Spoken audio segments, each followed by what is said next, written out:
నమస్తే, నేను మీ రచిత. పౌర్ణమి రోజే రాఖీ ఎందుకు కడతారో తెలుసా? ఇవాళ తెలుసుకుందాం.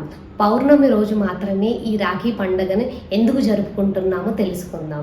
శ్రావణ మాసంలో వచ్చే మొదటి పౌర్ణమి రోజే మనమందరము రాఖీ పండుగను జరుపుకుంటున్నాము. ఈ ఏడాది రాఖీ పండుగ ఆగస్టు 19వ తేదీ సోమవారం వస్తుంది.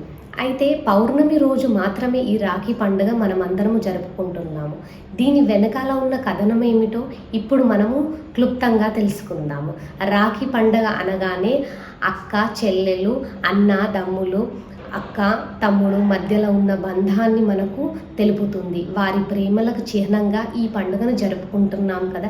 కేవలం శ్రావణ మాసంలో వచ్చే పౌర్ణమి రోజు మాత్రమే జరుపుకుంటున్నాం.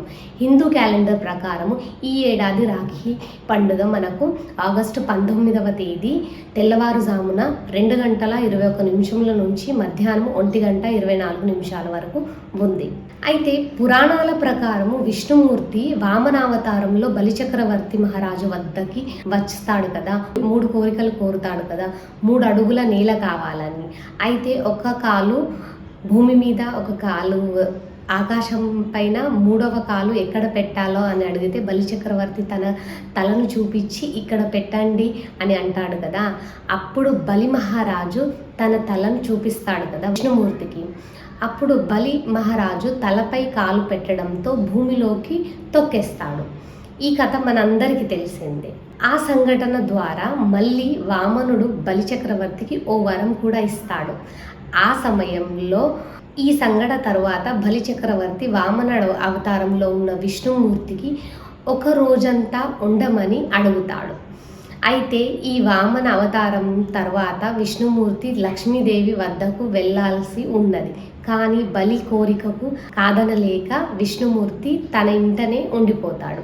అప్పుడు లక్ష్మీదేవి ఆయన గురించి బాధపడుతూ ఉండగా అప్పుడు నారద మహర్షి జరిగిందంతా లక్ష్మీదేవికి చెబుతాడు. లక్ష్మీదేవి పరుగున తన స్వామి అయిన విష్ణుమూర్తి ఎక్కడున్నారో తెలుసుకొని విష్ణుమూర్తి దగ్గరికి వెళ్తుంది.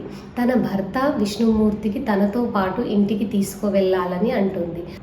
బలిచక్రవర్తి సోదరురాలిగా భావించి బలిచక్రవర్తిని లక్ష్మీదేవికి ఒక సలహా ఇస్తాడు. నారద మహర్షి లక్ష్మీదేవికి ఒక సలహా ఇస్తాడు. బలిచక్రవర్తిని తన సోదరిగా భావించి రాఖీ కట్టమని సలహా ఇస్తాడు. దీంతో లక్ష్మీదేవి వెళ్ళి బలిచక్రవర్తికి రాఖీ కడుతుంది. తన భర్త విష్ణుమూర్తిని తనతో పాటు ఇంటికి తీసుకొని వెళ్తుంది. ఇక లక్ష్మీదేవి బలిచక్రవర్తికి రాఖీ కట్టిన రోజు శ్రావణ పౌర్ణమి. అందుకే అప్పటి నుంచి ఈ రోజు వరకు ఈ రాఖీ పండుగ జరుపుకునేది ఆనవాయితీగా వస్తుంది. అందరికీ రక్షాబంధనం శుభాకాంక్షలు.